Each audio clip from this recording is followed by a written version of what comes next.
Greetings, friends! Welcome back to the Film Alchemist podcast, the show where we look at movies we love, break them apart, to find out what gives them their magic. I'm your host, Josh Griffey, joined as always by my scarred, burned, crusty old sanitarium doctor and co-host,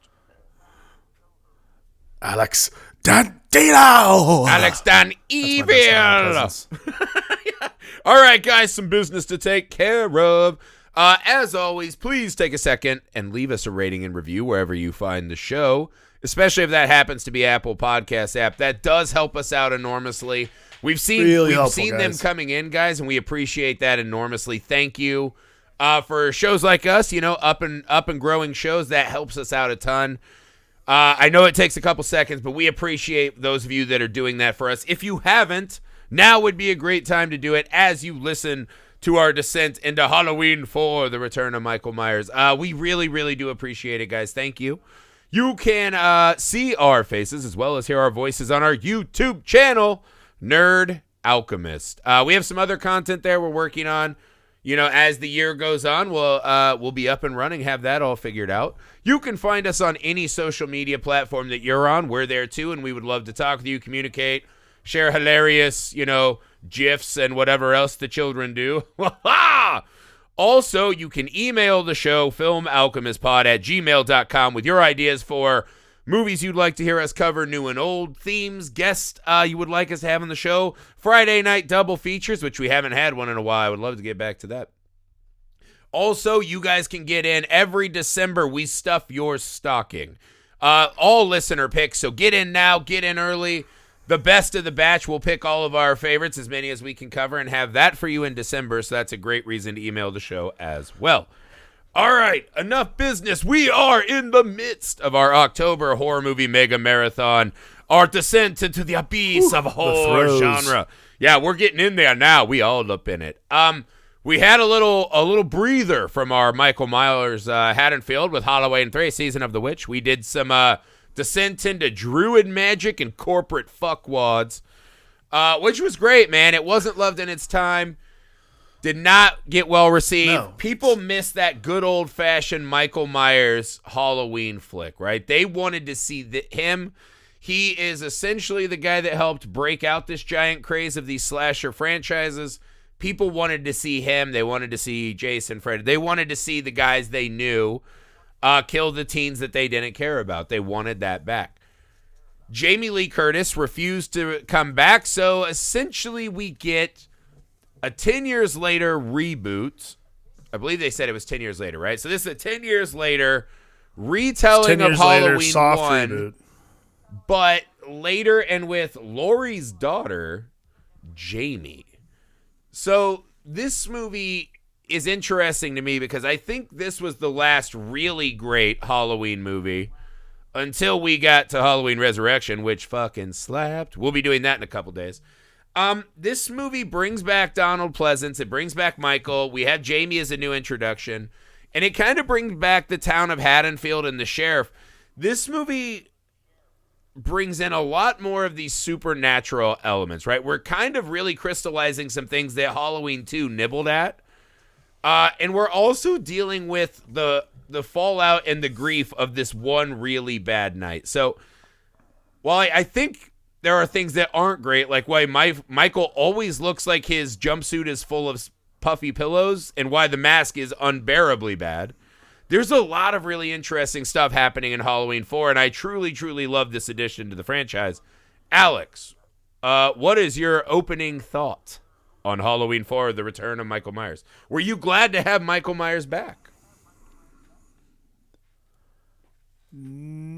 Glad is not the word. We only I'd have use. 10 more of these to do now. I like Season of the Witch, you know, like I think Season love of the Witch Season is cool, of the Witch, and yeah. I like the anthology aspect of a lot of these kinds of movies, and I think Halloween above all else would be the holiday that would kind of lend itself to that. Mm-hmm. You could have had one of these every single year, but that's not what we got. Right. However, I understand the draw. Michael Myers is a fantastic, keeper of the mask. So why wouldn't you want to bring him back?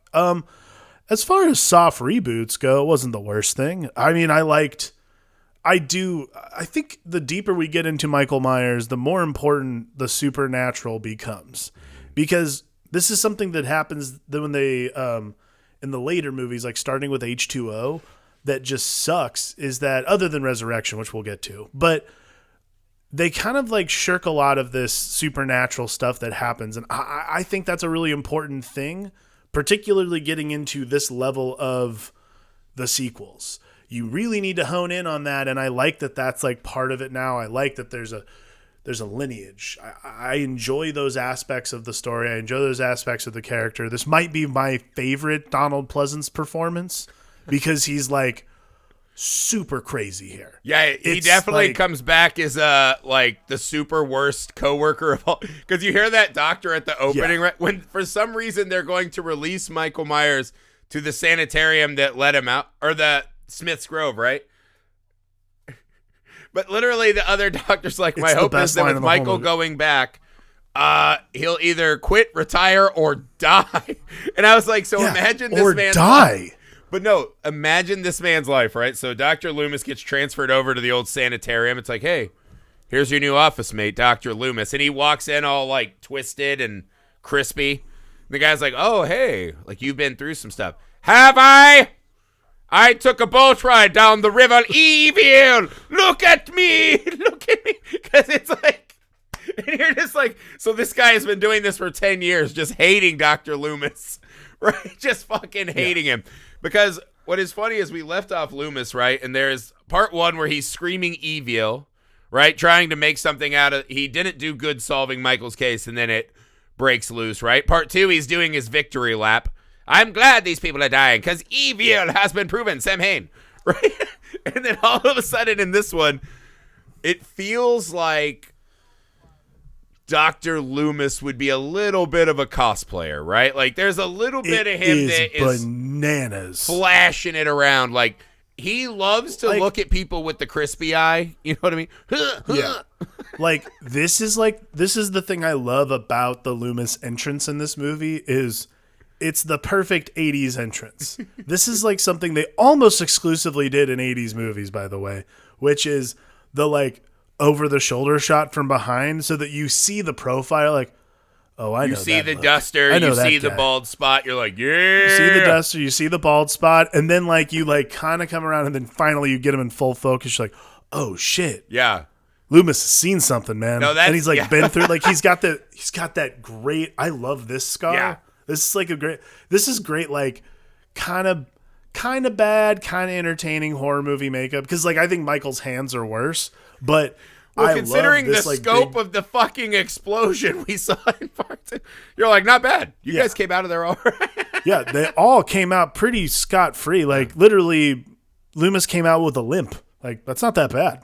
And, like, a little mole. All things considered, yeah. I mean, he still is able to strut down that hallway, and you're like, look out for this big, crispy, swinging dick coming in here to start screaming about why he wasn't notified by paperwork.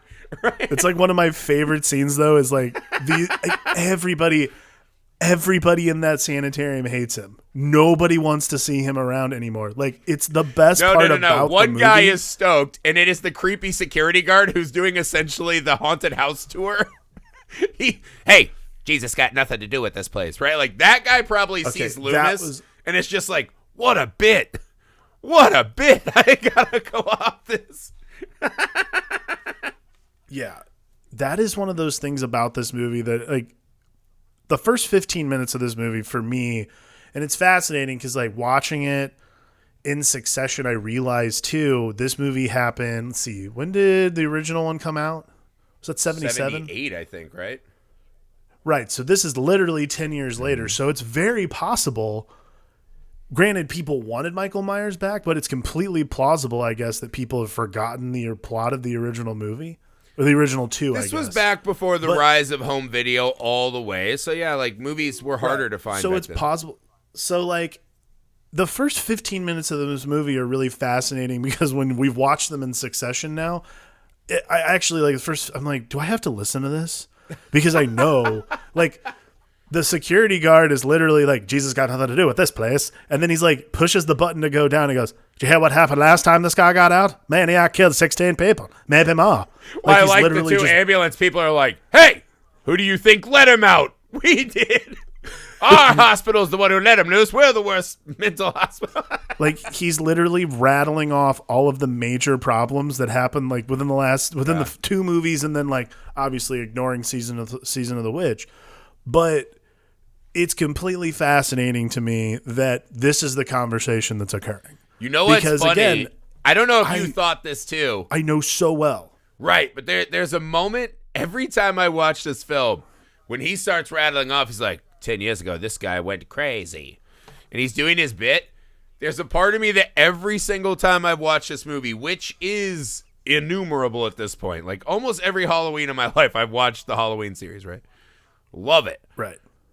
Every time they go through that door and he's talking about the night before until he gets to he killed 16 people, right? Or even after that, I still always wish that it was Loomis in the bed. Right? That Loomis is the one who had gone fully crazy and like was brought in. Like, that would have been really cool. But that's not what we got, right? There is a part of this, though, where now we're going to start talking about the supernatural elements, right? And the opening of this movie do some really fun things with this, right? Which is... Yes. So Michael is essentially triggered and brought back by hearing he has a niece, right? The question I had is, would he have come back anyway? Is there some point at which... he would know, right? Lineage-wise, he has to be on Earth, right? Because that becomes a big question. We saw Michael burn, apparently not enough to die. Why is Michael Myers' shell still sitting on Earth, right? The shell that we saw imbued with supernatural powers in part 2, right? We know that something more is going on. This movie starts hinting at it. When would Jamie have activated him, right? Would she have had to come of age? Is he there to simply ignite and pass on the curse? Or is it just because that dumbass read a family tree in the ambulance? I mean, I don't know. I mean, I assumed it happened when she started having those visions. Because he hears that he has, because I guess that's your point, right? Is did he just wake up in that ambulance, or was he already beginning to wake? I mean, I think he's probably was. Again, it's hard because they don't really go all in Halloween 2 with what should be a major like supernatural beat, and an important one too, because that's really what explains away just a regular dude who can walk around in a janitor's costume with a mask on, right, and still, walk the earth. Yeah. Again, like my assumption has always been kind of because I agree, like Loomis waking up would have been really cool. But the other thing that I always wondered why they never did this, and they always try to, and like we'll get to it when we talk about revenge. Mm-hmm. But the thing that I always didn't understand is why there wasn't some sort of like fallen thing, Like, they almost do it a lot in the sequels, but this is where it could start, is you kind of can get that fallen vibe, like, whatever evil lives inside Michael Myers can't sustain in that body anymore, so why doesn't it just, like, drift to another person and so on and so forth? You could make the argument they get there by the end of this one. Part 5 completely annihilates that. But right, yeah, you could, but by the end, you could almost make the argument that it happens, and then part 5 obviously is like over with. But I've always been curious why they wouldn't lean into that, because that's such a different. Maybe it's because Michael Myers is the character and not the actual evil itself. Yeah, because he doesn't speak. But I don't know. I've always kind of liked that. Like the looming presence of the shape is scary in the first 2. To me, the ever presence of Michael Myers, like leading into the sequels, is what actually makes it interesting and entertaining for me. Right. And this is the movie where this starts to rub, right? Is Michael Myers was scary because it was the thought of a perfect, ideal suburban child breaking and just being full of the most dark evil that humanity could muster amidst this kind of idyllic American life, right? By this point in the movie, right, we see Michael awoken. He's atrophied and burned, or should be, but yet he's punching his thumb through people's faces. and, creates this horrific crime scene that some dipstick deputy's like, normal car crash stuff, right? Poking heads and blood everywhere. No big deal. We're missing a body. Who cares, right? I'm a small town yokel. So we get that, right? I gotta say, Gomer Pyle really nailed nailed it on this one. So this is where, but there are like three things that happen pretty fast, right? Is one, he's awoken by the mention of Laurie's daughter, Jamie. Two, we have the gas station showdown.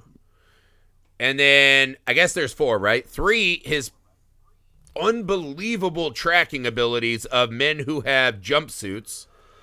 And four is that we definitely see that Jamie's been having visions involving her uncle and mother for at least 4 days, they mentioned, right? This was something, that was the supernatural thing. I was like, so is there just like every one of these hospitals runs past a garage where these men have jumpsuits? Was that a thing in the 80s? Or does Michael Myers, with his face still bandaged covering his eyes, can he smell the jumpsuit? Like, what is it about these jumpsuits he wants so much? I think he just knows, He's just, I love that look and I know where to find it. You think an integral part of the if Thorn anything, magic Michael Myers is one of the world's outfit. first. If anything, Michael Myers might be one of the world's first like true fashionistas. He knows his look, He's like, hey, that's man, why he walks. Every kill of mine is branded content. Yeah, that's why he walks slow. He wants you to know. Yeah. He's like, Uggs is never going to sponsor me if I don't have the right jumpsuit. Right? But I was just like, do you always have to kill the mechanic? Like, what the fuck?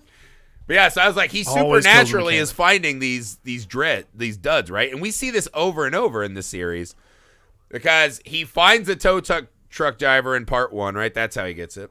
Part 4, he has to sniff out with no eyeballs a jumpsuit.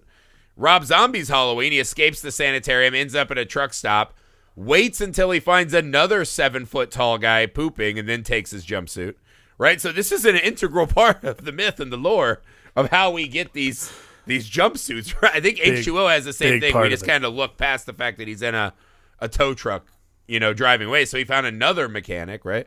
So we are now at this rash of dead mechanics who are naked across the country. This is getting out of control. But that seems funny, too, because that has a really good Loomis question, right, that I was fascinated by. The way they shot this scene is kind of setting us up for something we're going to see with Laurie a lot, right? This is the movie that begins to, similar to Jason Takes Manhattan, turn Michael into a full ghostly figure, right? Right. Do you think he's actually at that truck stop when Loomis arrives?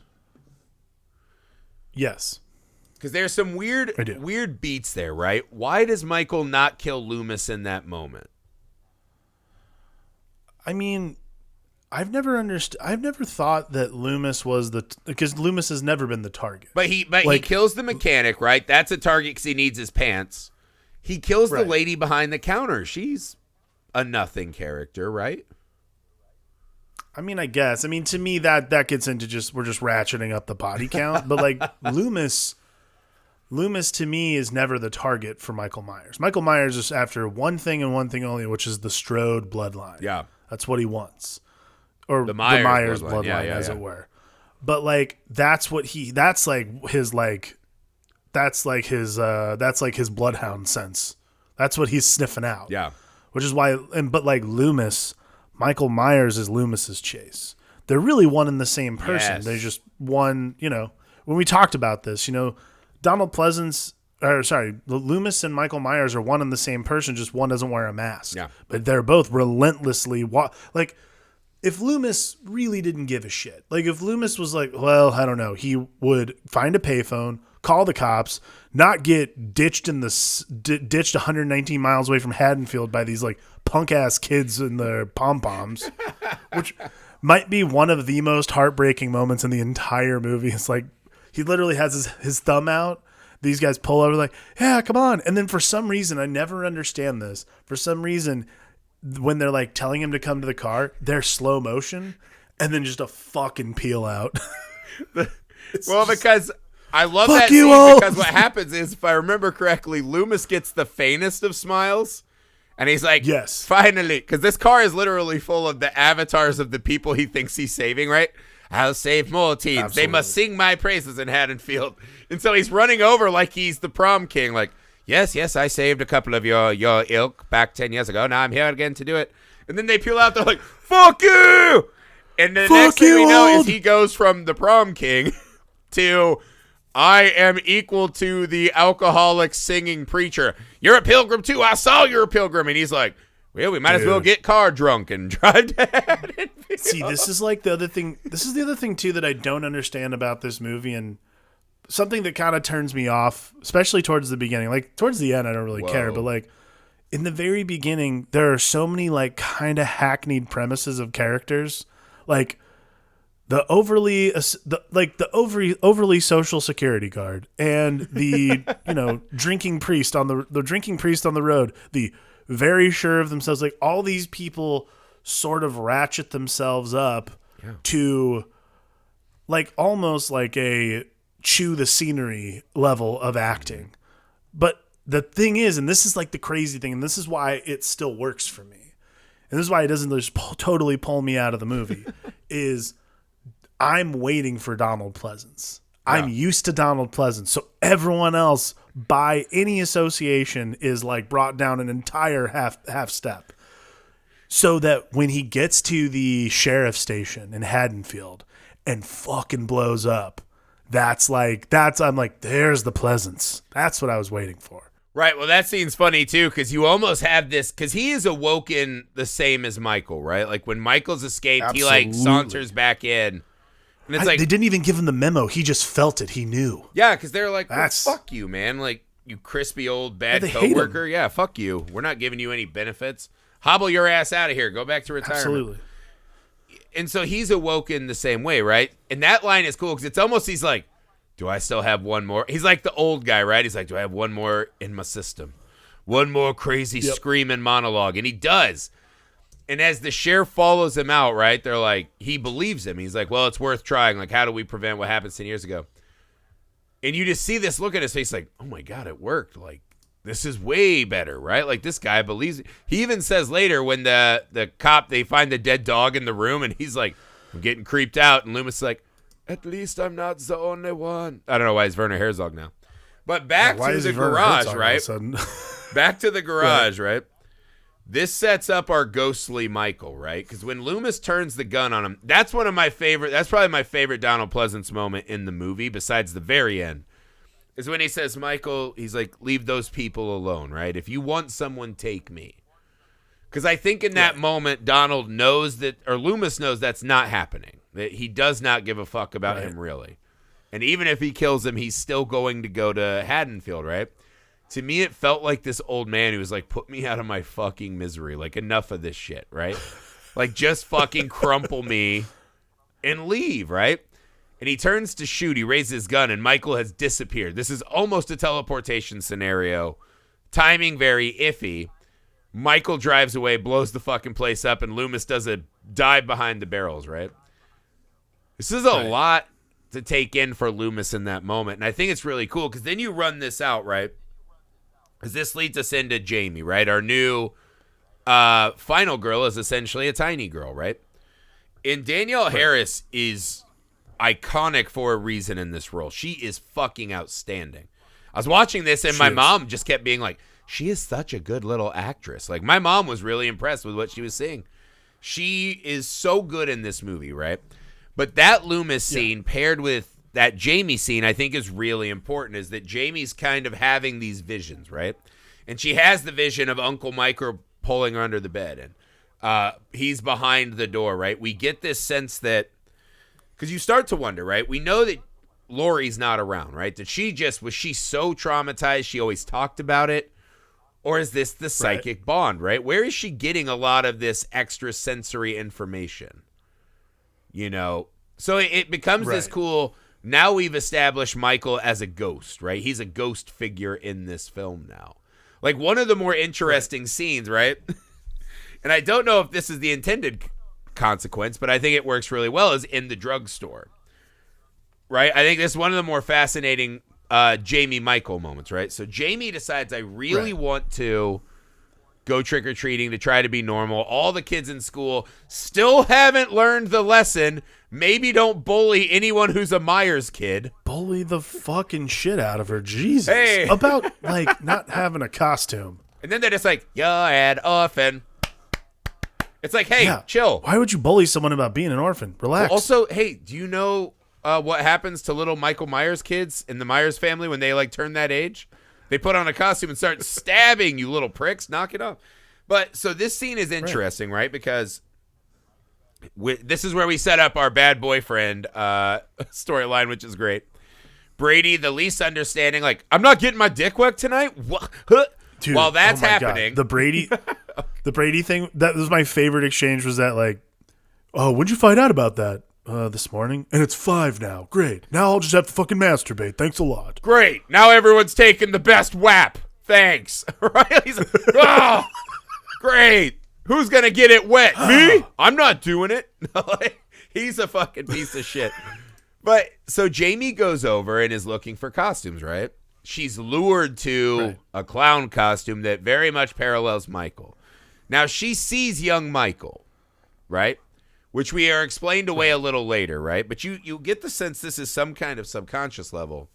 Then she sees Michael and freaks out, right? Breaks the mirror. We see Michael's reflection in the mirror after they walk away as if he's a ghost, right? The shattered image. He's in her mind, right? They also pair it with an actual hand grabbing the Michael Myers mask. So you're like, was he in there and she was having a psychic breakdown? Because that's really kind of a cool... Because this scene does a lot of work, right? It establishes Michael as a ghost that has real estate in her head. It connects her to the curse of the Myers bloodline. It also sets up the WAP scenario. And we've got Michael Myers physically there to see all this and get the worst mask in franchise history, which you can only explain away if you say, hey, wouldn't it be cool if this town that had tragedy said, hey, let's monetize this shit, and they're selling cheap knockoff Michael Myers mask, and that's why he looks like shit in this movie.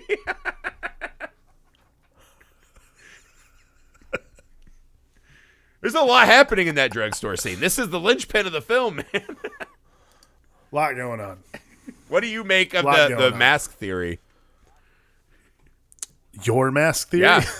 I think they're selling like, hey, local hero, cheap knockoff mask.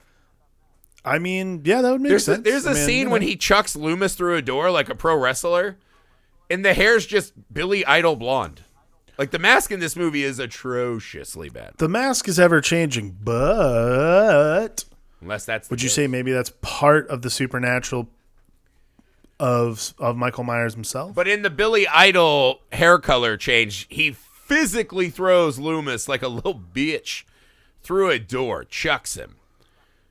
But so maybe. But there is another big supernatural one I've never noticed until this viewing.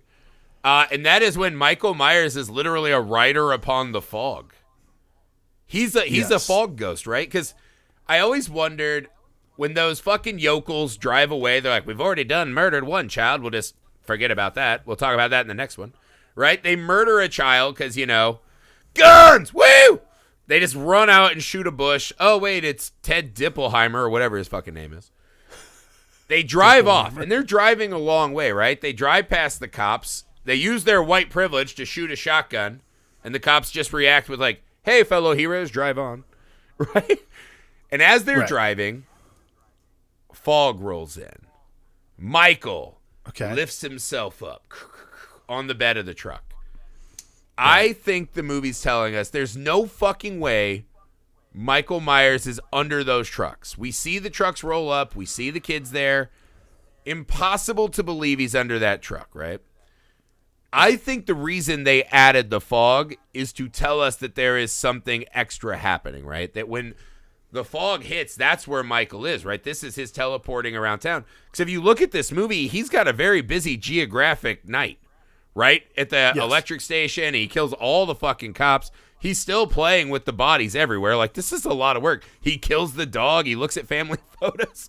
But if he's a rider upon the fog, not that bad. I think he's in that fog, and that's when he reaches up into the truck. He's, like, forming his murder body again. So you think of him as sort of the Mist, essentially? Yes, because the thought of him planking for 40 miles seems too stupid to bear, and it hurts my head. I don't know. Michael Myers at this point in the movie has proven his predilection for strictly coveralls from murdered mechanics. Here's the other thing, right? The quotient for stupidity is super low. His supernatural bloodhound senses of satanic mechanic outfits makes perfect sense. What doesn't make sense is that if you're holding on to the under part of a truck, trying to ride along, your head would be facing the front and you'd be dragging your feet, right? Michael crawls in the back of the truck like this, which means his feet had to be pointing forward. So he had to be doing a full Mission Impossible, never touching the floor, clenching cheek, everything. Or else he's not surviving that. Unless he's the fog and he comes up. I'm not disagreeing with the Mist theory. What I'm saying is that, because I agree with you. I think that's probably that's the leveling up of supernatural stuff that we need in this movie. However, what I'm saying is that there's a lot of other stupid things that Michael Myers does, so planking for 40 minutes is certainly not going to surprise me if that's what he decides to do. I have watched all of these now since we are recording this, and I can't think of one dumb moment in this whole franchise. I've got nothing. The whole series? I mean, Josh Hartnett's I'm sorry. haircut, I forgot that's that we. One. I'm sorry. I guess we missed the part where he was doing CrossFit in H2O. My bad. All right, so H2O, yeah, you got the Josh Hartnett haircut and the one-arm CrossFit pull-up, which is my all-time least favorite thing in Halloween. You got me there. Thank you very much. So he does have a predilection for CrossFitting. Is that what you're saying? Yes, that's exactly what I'm saying. I still think he's a fog ghost, God damn it. How'd he get in that police station? I think Fog Ghost makes a lot of sense because there's a lot going on in this movie that requires the supernatural to start taking hold of this series. I think the psychic link between him and Jamie is so important and speaks volumes, from the first one too. My all-time favorite scene in this entire movie is that opener where we see Jamie, the lightning strikes, and he's just sitting there in the mirror. Yep. We know he's not there, or is he? It's really, really important and really awesome because it sets the tone for what exactly is Michael Myers for the next 3 movies, really. Well, this is the Thorn trilogy segment. What is cool about that too, though, is you're telling us that everyone is a somewhat unreliable narrator, which really adds this sub-level of how traumatized these people would be by him. The hardest thing to accept in the whole film, right, is I was like, let's say you live in Haddonfield, right, and this thing happened on Halloween. You're like, this is the last movie. You can't make another one of these movies because if this happened twice, 10 years apart, and they never recover the body to walk down Main Street, every Halloween, everyone in that town's like, lock the doors. We're going to go party in Sheboygan or wherever. No one is there trick-or-treating because that's the, which one? The Curse of Michael Myers deals with that where the teenagers are like, we want to bring back Halloween parties. It's no one would ever you wouldn't have Halloween. It'd be like the Footloose town, right? Halloween would be locked down.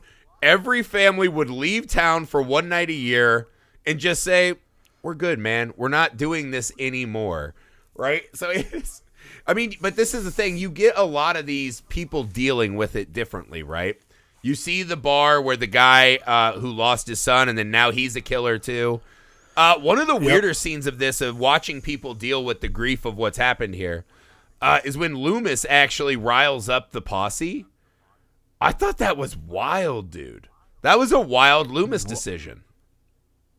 I don't know, man. I mean, to me, Loomis is... This is a great example of a man at his wit's end. He's been... Half his face is burned off. He just got fucking kicked in the face by dirt. He had to fucking ride all the way into Haddonfield. He wanted that. Do you think the teenager those yokel shot is the kid who pushed the gas pedal? He recognized his letter jacket. And he's like, yes, posse, this will work. Yeah, absolutely, 100%. The kid behind that bush. This movie is as much about the return of Michael Myers as it is about Loomis getting revenge on those fucking kids.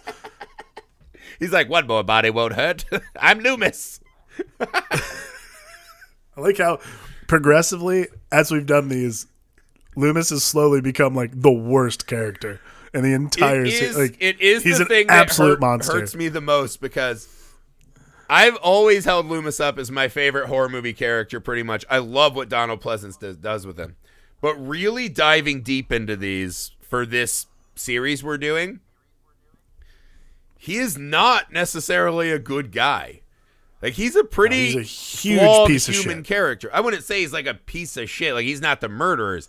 But he's very flawed. He's not this Van Helsing, hero against the darkness. Like, at the end of Monster Squad, when Dracula gets pulled in, it's this old guy who's like, hey, I'm here to help. Hey! And they're doing like weird Irish boxing into the void. That's not what Loomis is, which I thought he was, right? Loomis is more of an Ahab. He's this broken, fucking fractured human who could never be happy.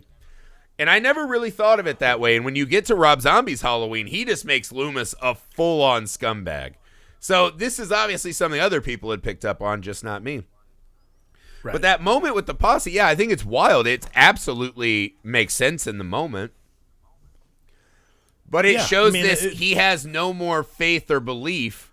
Like, he runs to the sheriff, but he's also like, Michael's not a man, right? He says that even at the ambulance scene, right? Evil on two legs. He's not a man. That part of him died a long time ago. Evil. Right. He's evil on two legs. But that to me is him getting the posse together makes a lot of. It's the first sensible thing he's done in many moons, as far as I'm concerned. Like, he can't rely on the cops because all the cops thinks he's out of his mind. So of course he's going to go to local yokels and be like, "Hey, we have to stop him. We have to stop him now." Like, that absolutely makes sense to me. It is less baffling than I think it is to you. It's not baffling. I'm saying it is a bit of a turn because Loomis is this doctor character. He's supposed to be this authority on Michael. I'm here to make things better. I think it is impossible for Loomis to not realize by turning these fucking drunken buffoons with shotgun racks and trucks loose on this town, seeing a boogeyman at every corner. All of our main characters see Michael constantly in their nightmares, right? This guy lost a son to Michael Myers, and like, I'll handle it my way, God damn it. He knows. He hears that when he says oh yeah, let's go get the posse. He knows that they're going to be shooting at every boogeyman shadow. Loomis has to know there's going to be collateral damage. And at this point, he just doesn't care because now Loomis is so disconnected from I want to save him as a human. I want to save human people. I think Loomis is just like, whatever cost to destroy evil is fine. And it's a new version of Loomis that we haven't dealt with yet. And it humanizes this broken man. I like the scene, I'm saying. I don't think it humanizes him at all. It makes him even more of an Ahab. He sees the value in collateral damage. But this is also a guy who literally spent 10 years rehabilitating and sort of meditating on the fact that at some point he's going to have to take care of this again. He spent 10 years just crutching to different cubicles saying, "Look at me! Look at me! Evil! Evil! I earned my paycheck more than you!"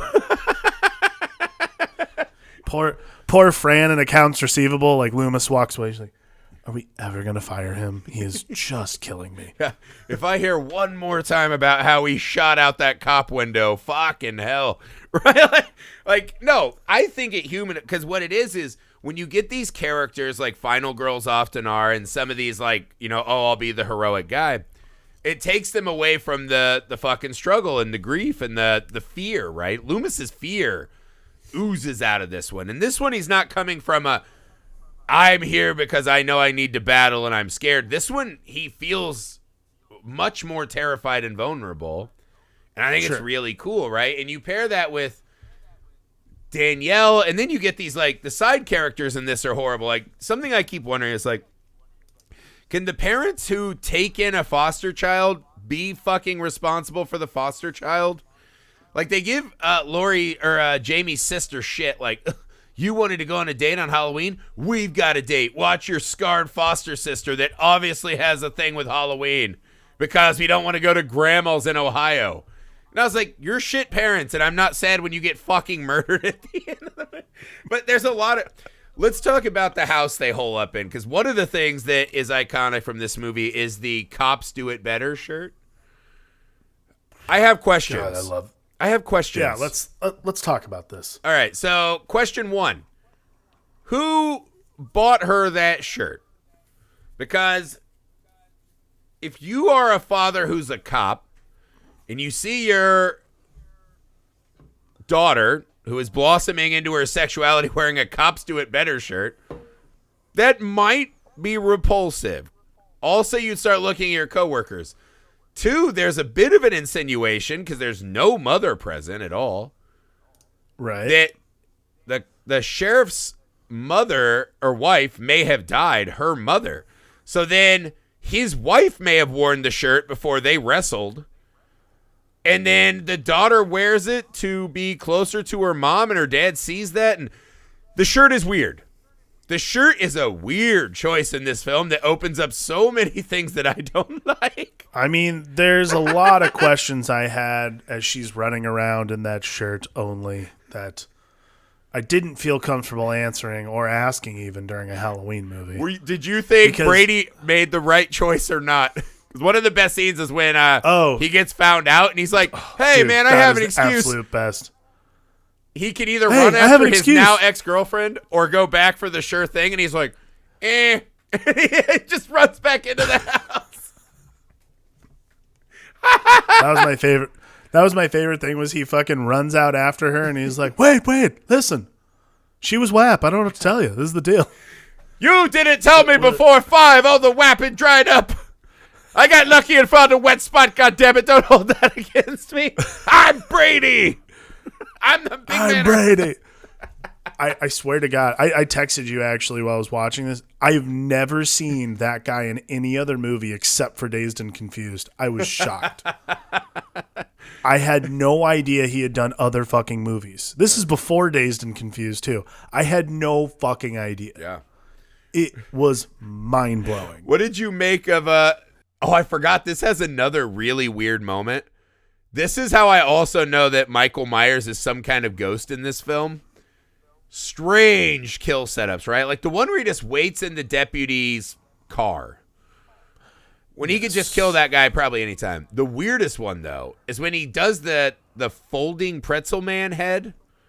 Oh, no, I love that one. He's sitting in the... No, I love it. The rocking chair when he stands up is awesome. Yes. How long was Michael Myers like, do I hold the gun here? Do I sit here? Like, what's a rocking speed that's really cool? Oh, blow that candle out. It might give away my visage. Right? The forethought into that is so strange that you're like, if Michael didn't just appear as like a cloud. I'm telling you, Michael Myers is a fashionista ahead of his time. He knows his vibe, he knows his look, and he knows exactly how he wants to kill people.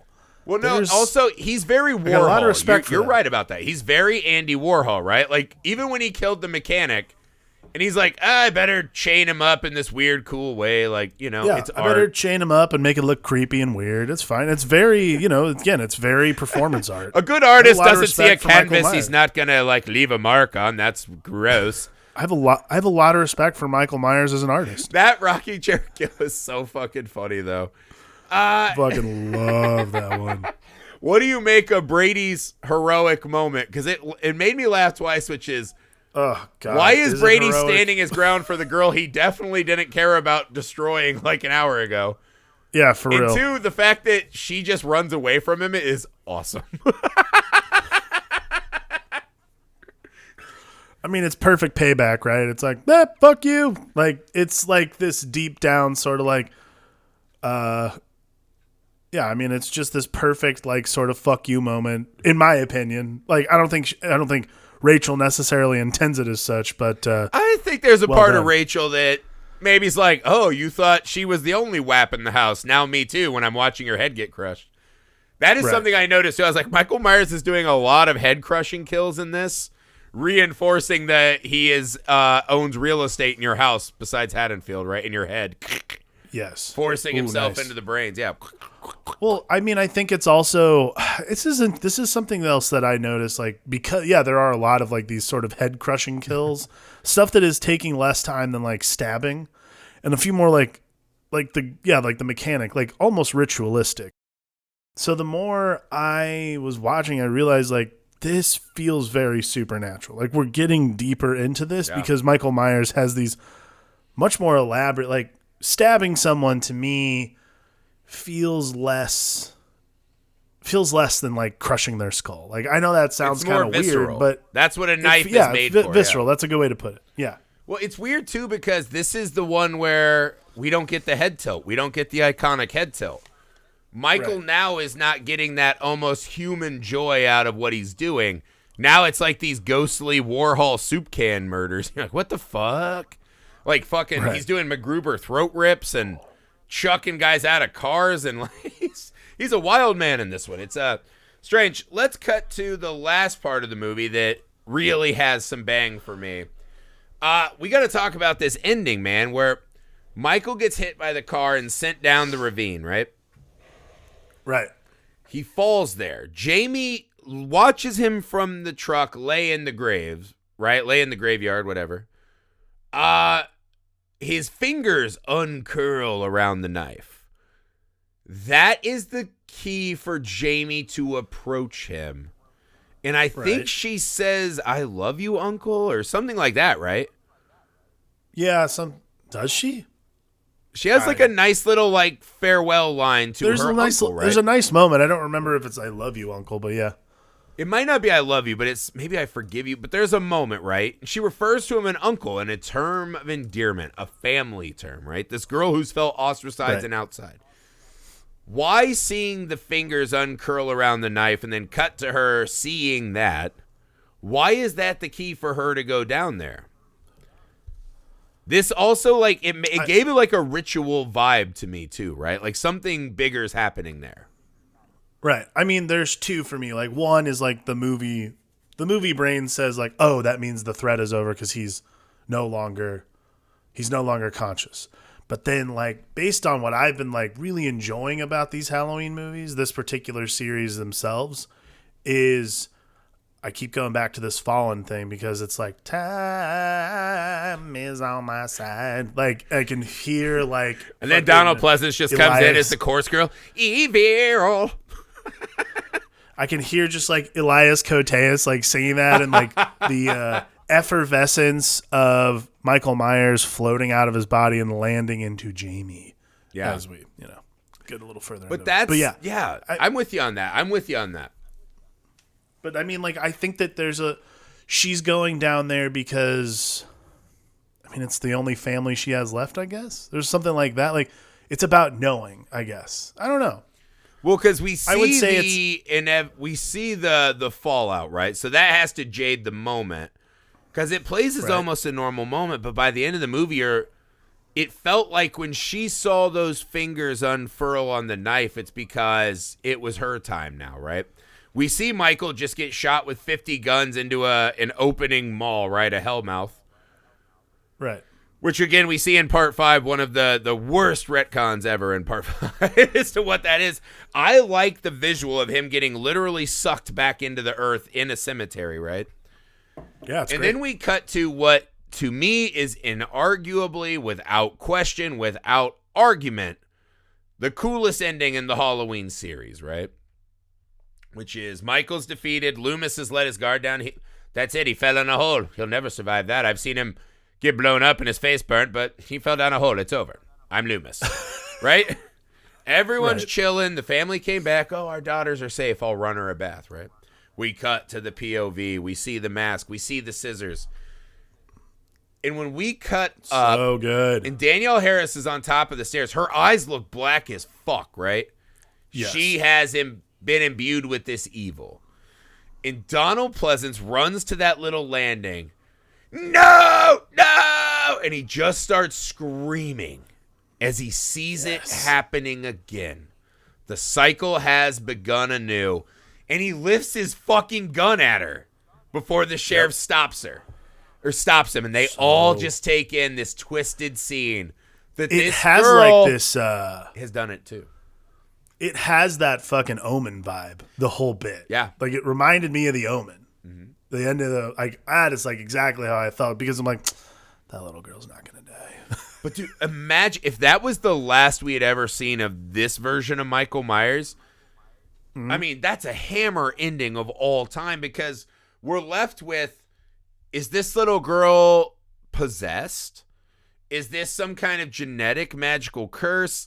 Is this just a girl who's fucking over it, right? Is this just her in like some PTSD coma, right? Reenacting what happened all those years before. Again, she's young enough. You're like, how would she necessarily know all the details to really recreate it down to this scene? Right now she's killing her foster mom instead of her sister who had the world's shortest sex. There's a lot of stuff going on. But to me, absolutely, this is the moment that hammers home the most important element at the core of what makes Halloween scary is Donald Pleasance, Dr. Loomis, right? Donald Loomis, just looking up those stairs and just getting the most Donald Pleasance emotion he can. Just awesome. Because, again, this cute little girl that we rooted for and we wanted to be saved, this, heart of gold kid that we really rooted for, has become evil, right? Again, with all the effort, and we thought we beat the monster, it just crops up again, right? There will always be a weed in the garden, and it'll always be in a home that feels nice and safe and protected. That is fucking horrifying, right? That is the scary image, is you can fight to stop the monster, and it'll just take another kid, another mom, another sibling. And it just really, although it's been this very supernatural journey and a very different retelling of the first night that this happened, that final punch is such a like, just imagine this, right? Watch Halloween 1, 2, and 4 in a row.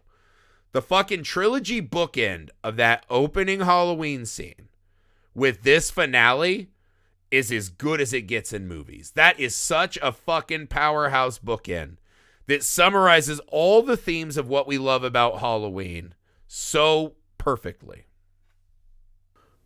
Yeah. I mean, it's just like, again, like you said, it's a perfect bookend. Like, that is the thing I love the most about it, is it perfectly bookends these movies. And I'm sure, and again, they were doing a lot to make people forget about Season of the Witch, even though I think that's a great movie. Yes, but to do that and then decide that that's how you're going to end that movie, to make people realize, like, this is what we were trying to do. This is what we're doing to bring Michael Myers back in. Mm-hmm. I'm with that. That's exactly what I want. Yeah, and it's see, I love these moments in the series where you get this passing of the knife. Like, we could have had a Danielle as the murderer series. We could have had Rob Zombie's Halloween 3 where Laurie was finally holding the knife. Josh Hartnett could have held the knife. Like, there are moments where they hint at this and they never got there. But for one shining scene, we saw the scariest element of this story. And it's awesome, man. And this is the thing. We're coming into the rough patch, because I think it is always a debate for me which one I like the least between Halloween 5 and H2O.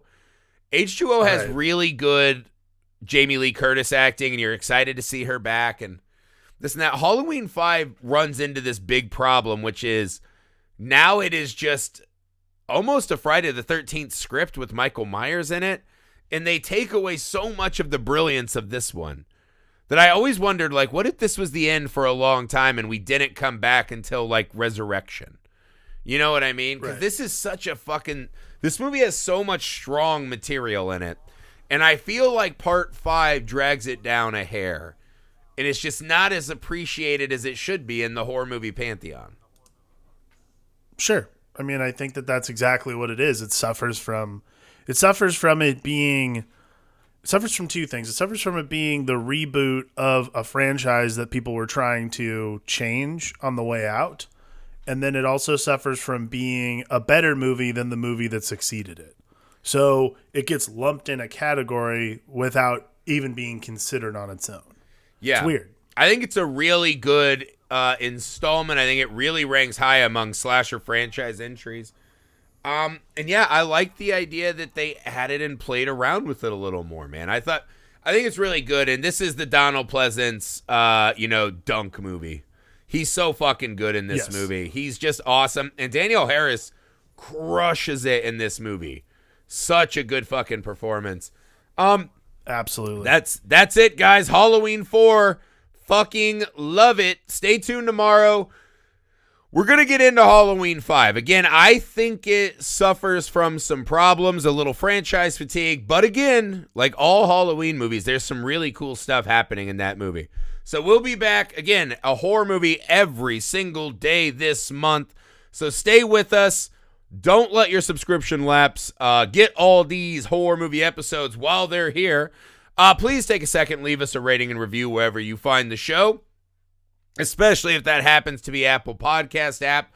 You can get at us on all your socials. You can follow and subscribe to our YouTube channel, Nerd Alchemist, and you can email the show, Film Alchemist Pod, if you have any concrete evidence that cops actually do it better. We would love to hear that. Or if you just want to yell, evil, we like that too. That's fine too. Yeah. Thank you guys so much for being on this journey with us. It's a long, deep one, and we wouldn't do it without you. For the Film Alchemist, I'm Josh Griffey. I'm Alex Dandino.